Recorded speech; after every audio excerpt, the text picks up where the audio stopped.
تمہارے الفاظ سے خلوص اور اپنائیت کی مہک آ رہی ہے، مگر پھر بھی تم اس کی بیوی ہو۔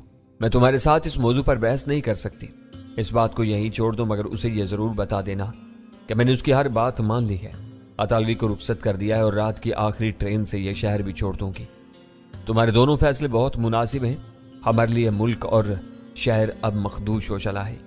تم لوگوں کا اگلا منصوبہ کیا ہے؟ ویرا نے اپنا پچھلا سوال نئے زاویے سے دہرایا۔ غزالہ پھر انجان بن گئی۔ ہوٹل پہنچنے کے بعد پتہ چلے گا کہ وہ کیا سوچ رہے ہیں۔ آج 2 بجے ہونے والی ملاقات کے بعد اتنا وقت ہی نہیں ملا کہ ہم دونوں آپس میں کوئی تبادلہ خیال کرتے۔ وہ مصروف تھے اور پھر میں ادھر نکل آئی۔ اوہ، شاید ہم انڈیا گیٹ کے علاقے میں پہنچنے والے ہیں۔ ویرا نے ونڈ شیلڈ کے پار نظر آنے والی روشنیوں سے چونک کر کہا، تم یہیں مجھ سے الگ ہو جانا۔ زندگی رہی تو پھر اگلے کسی پڑاؤ پر ہماری ملاقات ہوگی۔ ویرا کے ایمان پر ڈرائیور نے ٹیکسی ایک مناسب مقام پر روک دی۔ غزالہ نے اپنے وینٹی بیگ کو اٹھایا اور اسے الوداع کہہ کر ٹیکسی سے اتر گئی۔ کناٹ پلیس تفریح سے زیادہ سیاحوں کی خریداری کا مرکز تھا۔ شاید انڈیا گیٹ شہر کا سب سے بڑا تفریحی مرکز تھا۔ غزالہ نے پہلی مرتبہ وہ علاقہ دیکھا۔ کوئی اور موقع ہوتا تو وہ ضرور اس مقام پر رکتی، لیکن جان اسمتھ کے قتل کے بعد وقت تیزی سے گزر رہا تھا۔ اسے احساس تھا کہ میں نے اپنی ساری کشتیاں جلا کر بھارت کی سرزمین پر اپنی بھرپور کارروائیوں کا آغاز کر دیا تھا۔ اس مرتبہ وقت کا معمولی سازیاں بھی ہماری سلامتی کو خطرے میں ڈال سکتا تھا۔ غزالہ نے انڈیا گیٹ سے دوسری ٹیکسی لی اور ہوٹل انٹرکانٹیننٹل کی طرف روانہ ہو گئی۔ وہ ہوٹل کے کمرے میں داخل ہوئی تو کامیابی کا جوش و جذبہ اس کے چہرے سے چھلکا پڑ رہا تھا۔ اسے دیکھ کر میری جان میں جان آئی، ورنہ وہ جتنی دیر باہر رہی تھی میرا ایک ایک لمحہ انتظار کے غیر یقینی کرب اور بے چینی میں گزرا تھا۔ مجھے اس سے فوری طور پر کوئی سوال کرنے کی ضرورت نہیں تھی۔ میں نے اس کی آنکھوں میں کامرانی کی تحریر پڑھ لی تھی۔ میں نے والیانہ انداز میں اسے اپنے بازوؤں میں سمیٹ لیا۔ دہلی میں جان اسمتھ کی موت ہماری بہت بڑی کامیابی تھی۔ آئی بی کے ڈپٹی ڈائریکٹر جلال کو اس کی طرف سے تشویش تھی۔ اس کے نزدیک جان اسمتھ ایک ایسا خوفناک مگرمچھ تھا جس سے چھیڑ چھاڑ کرنے کی صورت میں ایک زبردست بھونچال پیدا ہو سکتا تھا۔ جلال کے وہ سارے تحفظات پاکستان کی سرحدوں تک محدود تھے۔ ہم نے جان کے خلاف جو کچھ کیا تھا پاکستان سے باہر کیا تھا۔ اس کا کام ایسی رازداری کے ساتھ تمام کیا گیا تھا کہ بھارتی اور امریکی حکام اپنی سر توڑ کوششوں کے باوجود پاکستان کو اس واردات میں ملوث نہیں کر سکتے تھے۔ ہم دونوں کچھ دیر تک اسی موضوع پر باتیں کرتے رہے۔ پھر غزالہ نے گھبرائے ہوئے انداز میں اپنے اندیشوں کا ذکر چھیڑ دیا۔ اس کا بنیادی خوف یہ تھا کہ راہ والوں سے براہ راست سامنا ہونے کے باوجود ہمارے کام غیر معمولی آسانی کے ساتھ ہوتے چلے جا رہے تھے۔ نریش شرما نے پاکستان کے بارے میں راہ کی فائلیں میرے سامنے رکھتی تھیں اور میں فون کے ساتھ اپریٹس کے بے دریغ استعمال کے باوجود کسی گرفت میں نہیں آیا تھا۔ غزالہ صرف ایک سمت میں سوچ رہی تھی جو منفی تھی۔ پورے حالات و واقعات پر اس نے گہری نظر ڈالنے کی ضرورت محسوس نہیں کی تھی۔ ہمارا کام سہل ہونے کا پہلا سبب یہ تھا کہ رینا رائے سے انل بسواس تک کسی کو یہ شبہ نہیں ہو سکا تھا کہ میں ڈینی تھا۔ وہ اپنے ذرائع سے تصدیق کر چکے تھے کہ میں مظہر خان تھا اور کراچی کے پتے پر موجود نہیں تھا۔ ان کے نزدیک مظہر خان سیاست سے بے خبر، کاروبار اور تفریح میں مگن رہنے والا ایک رنگین مزاج پاکستانی تھا جسے رینا اجیت رائے نے آسانی سے اپنے دام میں پھانس لیا تھا۔ نریش شرما نے بھی مجھے زیادہ اہمیت نہیں تھی۔ ڈاکی پاکستانی فائلوں پر جو کچھ لکھا ہوا تھا خفیہ اور مخفف حروف میں لکھا ہوا تھا۔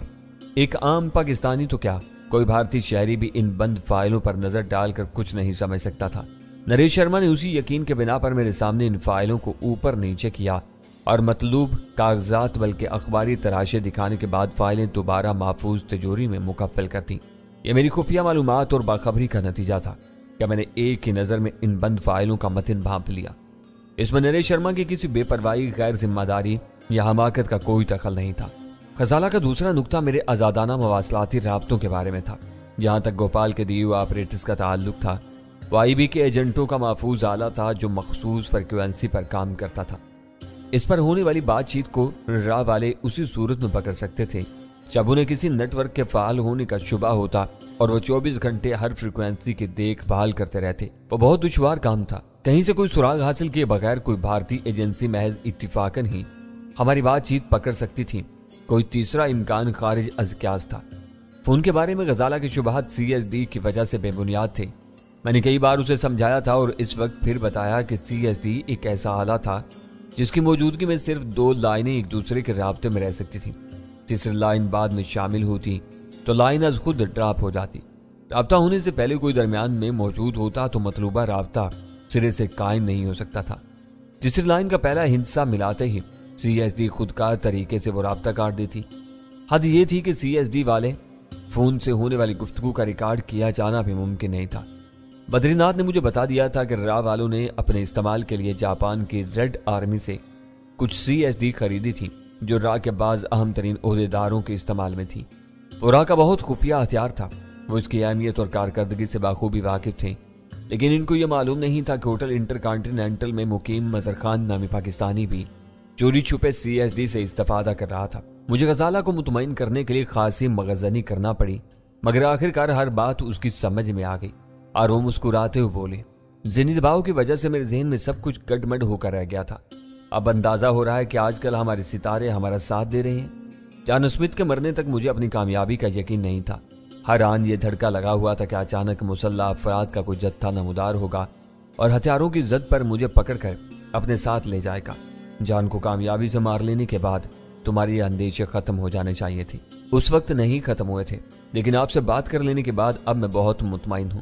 آپ کے سامنے اپنے دل کا بوجھ ہلکا کر لینے کے بعد تحفظ اور عافیت کا ایک نیا احساس پیدا ہو جاتا ہے۔ آپ یقین کریں کہ ان ذرا سی باتوں نے سفر کی تنہائی میں مجھے دہلایا ہوا تھا۔ اب یہ بتاؤ کہ ویرا کے بکواس کا کیا جواب دیا جائے؟ میں نے سنجیدگی سے پوچھا۔ کچھ بھی نہیں، اس نے جلدی سے کہا، میں نے آپ کو ہر بات منوان بتا دی ہے۔ وہ آپ کی طرف سے خطرناک خود فریبی میں مبتلا ہے، اسے اس کے حال پر چھوڑ دیں، اس میں آپ کا کیا بگڑتا ہے؟ میں بے اختیار ہنس پڑا۔ وہ البرٹو کو جگہ دے یا کسی البرٹو سے دوستی کرے، مجھے اس کے بارے میں سوچنے اور اپنا خون سلگانے کی کیا ضرورت ہے؟ وہ اپنے مفروضوں پر خود ہی سوچتی اور کڑتی رہتی ہے، میں اس پر ترس کھانے کے سوا کچھ نہیں کر سکتا۔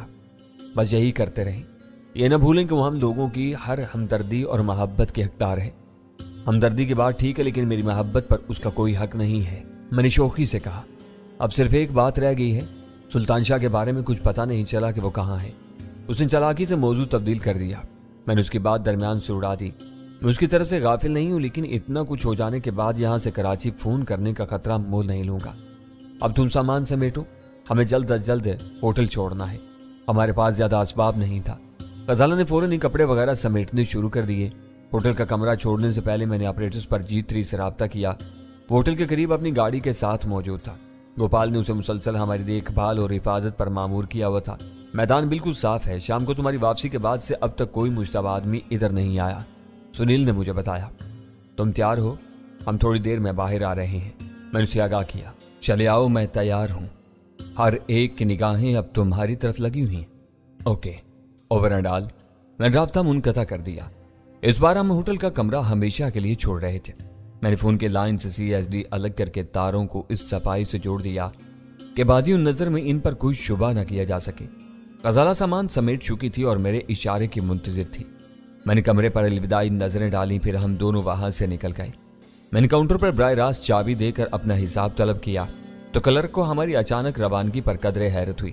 میں نے دانستہ اسے بتا دیا کہ ہم نے آج رات ہی آگرہ جانے کا پروگرام بنا لیا تھا تاکہ تاج محل دیکھ سکیں۔ میرے پاس نریش شرما کے دفتر اور گھر کے فون نمبر موجود تھے، لیکن میں اس مرحلے پر را کے کسی اہلکار سے رابطہ کرنے کے حق میں نہیں تھا۔ نریش کو مجھ سے جو کچھ کہنا تھا وہ کہہ چکا تھا، اس پر عمل کرنا یا نہ کرنا میری ذمہ داری تھی۔ میں نے روا روی میں ہوٹل کے کلرک کے کان میں یہ بات ٹال دی تھی کہ میں تاج محل دیکھنے کے لیے آگرہ جا رہا تھا۔ میرے اچانک غائب ہونے پر را والے جستجو کرتے تو وہ بات ان کے علم میں بھی آ جاتی۔ نریش شرما یہی سمجھتا کہ میں نے اس کے مشورے پر عمل کرتے ہوئے غزالہ کو اسی رات آگرہ لے جانے کا ارادہ کر لیا ہے۔ وہ میرے نازک مفروضے تھے، اگر بات جان اسمتھ کے قتل تک محدود رہتی تو شاید وہ مفروضے کارآمد رہتے، کیونکہ میں نے نریش شرما سے اگلی شام تک کا وقت لیا ہوا تھا۔ وہ اس انتظار میں رہتا کہ میں آگرہ سے واپس دہلی پہنچنے کے بعد اس سے بات کروں گا۔ بظاہر ایسا ہونا مشکل نظر آ رہا تھا، کیونکہ آنے والی رات کے لیے میں نے کچھ اور سوچا ہوا تھا۔ سب کچھ میرے ارادوں کے مطابق ہوتا چلا جاتا تو دہلی کے انتظامی حلقوں کے لیے اگلی صبح بہت بھیانک ثابت ہونے والی تھی۔ تمام خفیہ ادارے بیک وقت حرکت میں آ جاتے، ہر مشتبہ شخص کو بے رحمی سے پکڑ لیا جاتا۔ ان حالات میں میرا نام مشتبہ افراد کی فہرست میں آنے کا کبھی امکان تھا۔ میں راہ والوں کے لیے ذرا بھی مشتبہ قرار پاتا تو میرا ہر مفروضہ ریت کی دیوار کی طرح برباد ہو جاتا۔ سنیل ہم دونوں کو اپنے ساتھ لے کر سرلا کے گیسٹ ہاؤس میں پہنچا تو وہاں گوپال اور ولی رام پہلے سے موجود تھے۔ وہ دونوں مجھے اپنے اس کمرے میں لے گئے جو ان کا عارضی ٹھکانہ بنا ہوا تھا۔ سنیل غزالہ کو لے کر اندر چلا گیا۔ ہمارے درمیان رسمی باتیں ہو رہی تھی کہ سنیل بھی ہمارے ساتھ آ ملا۔ اس نے بتایا کہ سرلا غزالہ کو ساتھ لے کر کسی اور محفوظ ٹھکانے کی طرف جا رہی تھی، جہاں سے وہ صبح 4 بجے واپس لوٹ آتی، کیونکہ 6 بجے ہمیں دہلی سے امرتسر روانہ ہونے والی پرواز پکڑنی تھی۔ یہ بہت اچھا ہوا، گوپال نے سنیل کی رپورٹ سن کر کہا۔ آج کی رات بھابھی کا یہاں رہنا مناسب نہیں تھا، کوئی گڑبڑ ہو گئی تو یہ گھر سب سے پہلے عطاب کا نشانہ بنے گا۔ گوپال پہلے نیچی آواز میں بول رہا تھا۔ میں نے دیکھا کہ اس کمرے میں صرف ایک بلب کی ناکافی روشنی پھیلی ہوئی تھی، بقیہ 2 بلب بند تھے۔ ان دونوں کھڑکیوں کے پردے کھینچ کر اس روشنی کو بھی چھپانے کی کوشش کی گئی تھی۔ غزالہ کی سرلا کے ساتھ روانگی کی خبر سن کر مجھے خالی پن کا احساس ہوا، لیکن میں نے ایک لفظ نہیں کہا۔ انٹیلیجنس بیورو کے وہ تینوں محنتی کارندے میرے ہمدرد اور بہی خواہ تھے۔ مجھے آنکھیں بند کر کے ان کے ہر فیصلے پر اعتماد کا اظہار کرنا تھا۔ اس آپریشن میں صرف ہم چاروں شریک ہوں گے، میں نے باری باری ان کی طرف دیکھتے ہوئے دھیمی آواز میں کہا۔ آپریٹرز پر چاروں کے کوڈ جوں کے تو رہیں گے۔ G3 اور G4 کسی SOS سگنل کے بغیر اندر نہیں آئیں گے۔ میں تمہاری ہدایات کے مطابق ان کی بریفنگ کر چکا ہوں، گوپال نے کہا۔ ہتھیار، آتش گیر سیال، دستی بم اور دھوئیں کے بم 2 جگہ بانٹ دیے گئے ہیں، چاہو تو ان کا جائزہ لے سکتے ہو۔ تم تینوں ذمہ دار افراد ہو، مجھے تم پر پورا اعتماد ہے۔ میں ایک بار پھر بتا دوں کہ ہماری پوری کوشش ہوگی کہ ہمارا کوبرا مشن نہایت خاموشی اور رازداری کے ساتھ پایا تکمیل کو پہنچے۔ انتہائی ناگزیر حالات میں کسی آتشین یا بارودی ہتھیار کے استعمال کی باری آئے گی۔ وہ تینوں تو فہمی انداز میں اپنے سر ہلا کر رہ گئے۔ راہ والے صرف آج کی رات غافل ہیں، ہو سکتا ہے کہ رات کے آخری لمحات میں ان کی صفوں میں ہلچل پیدا ہو جائے، کیونکہ جان اسمتھ نامی ایک امریکی سفارتکار کی لاش ہوٹل سمراٹ کے کمرہ نمبر 310 میں مکفل ہے۔ اس کی لاش دریافت ہونے کے بعد پوری سرکاری مشینری حرکت میں آ جائے گی۔ یہ دھول بیٹھنے تک تم لوگوں کو بہت محتاط رہنا ہوگا۔ میرے انکشاف پر وہ تینوں متحیر نظر آنے لگے۔ میری بات مکمل ہونے پر گوپال نے پوچھا، وہ کراچی سے یہاں آیا ہوا تھا، وہ کب اور کیسے مارا گیا؟ تھوڑی دیر پہلے کا واقعہ ہے، رضائے الہی میں کسی کا دخل نہیں ہے۔ اس کی موت کا صحیح سبب پوسٹ مارٹم کی رپورٹ بتائے گی۔ تم انل کے پاس سے لوٹنے کے بعد سے ہوٹل میں تھے۔ سنیل کے ہونٹوں سے تحیر زدہ سرگوشی برآمد ہوئی۔ بھابھی کو ہوٹل سے نکل کر ٹیکسی میں کہیں جاتے ہوئے دیکھا گیا تھا۔ کیا یہ ناقابل یقین کام انہوں نے سر انجام دیا ہے؟ بھول جاؤ کہ غزالہ کہیں گئی تھی، میں نے سختی سے کہا۔ اب جان اس دنیا میں نہیں ہے، وہ ایک ہوا تھا، ہمیں اس کی گرد تک سے دور رہنے کا حکم دیا گیا تھا۔ ولی رام نے زبان کھولی۔ اس کے اسباب کچھ اور تھے، وہ اب بھی برقرار ہیں۔ اس معاملے سے کسی پاکستانی کا کوئی تعلق نہیں ہے۔ وہ مارا گیا، رات کو راہ کے دفتر میں واردات ہوگی۔ چند گھنٹوں میں رونما ہونے والی ان واقعات کے بعد اپنی اچانک رپوشی کے لیے تم نے کیا جواب سوچا ہوا ہے؟ گوپال نے میری طرف دیکھتے ہوئے پرتشویش لہجے میں سوال کیا۔ واقعات نے اچانک پلٹا کھایا ہے۔ ہم نے آج کی رات انتظار میں ضائع کر دی تو پتہ نہیں کل راہ کی فائلیں کہاں ہوں گی۔ میں نے نریش سے کل شام تک کا وقت لیا ہوا ہے، بس یہ امید ہے کہ افراتفری میں وہ اتنی جلدی میری طرف متوجہ نہیں ہوگا۔ ہم صبح سویرے امرتسر کی طرف پرواز کرنے میں کامیاب ہو گئے تو شام ہونے سے پہلے لاہور پہنچ جائیں گے۔ اس کے بعد جو ہونا ہے وہ ہوتا رہے، میں ان کے ہاتھ نہیں آ سکوں گا۔ یہ بات کھل جائے گی کہ تم مظہر خان نہیں، ڈینی تھی۔ گوپال کی آواز مزید دھیمی ہو گئی۔ وہ کفے افسوس ملتے رہ جائیں گے کہ تم ان کی آنکھوں میں دھول چونک کر یہاں سے نکل گئے۔ یہ تمہارے حق میں بہتر ہوگا۔ ان کی توجہ میری ذات پر مرکوز ہوگی تو وہ یہاں کام کرنے والوں پر دھیان نہیں دیں گے۔ انل کہہ رہا تھا کہ بھارت سے مقبوضہ کشمیر تک 7 پاکستانی ایجنسیاں کام کرتی ہیں۔ شاید وہ ٹھیک کہہ رہا تھا۔ گوپال نے محتاط انداز میں جواب دیا۔ میں صرف اپنے آدمیوں سے واقف ہوں، مگر میں ان سے بھی ناواقف ہوں۔ ہو سکتا ہے کہ یہ دہلی میں ہماری آخری ملاقات ہو۔ مجھے ان کے ناموں کا علم ہونا چاہیے۔ سنیل کا نام پرویز احمد ہے۔ ولی رام کو عبداللہ کا نام استعمال کیے ایک مدت بیت چکی ہے۔ میں اپنا نام پہلے ہی بتا چکا ہوں۔ اس کے ہونٹوں پر خفیف سی مگر گھمبیر مسکراہٹ تیر گئی۔ وہ کمرہ مختصر ضرور تھا مگر ان کی ضروریات کی حد تک کافی تھا۔ عبداللہ نے چائے بنانے کے لیے برقی کیتلی آن کر دی۔ ہمارے درمیان باتیں ہوتی رہیں۔ 11 بجے تک چائے کے 2 دور چلے۔ اس درمیان میں یہ تجویز بھی زیر غور آئی کہ جو اور نریش شرما کے درمیان طے ہوا تھا، اگر اسے بھی راستے سے ہٹا دیا جائے تو بہت سی باتیں پردے میں رہ سکتی تھی۔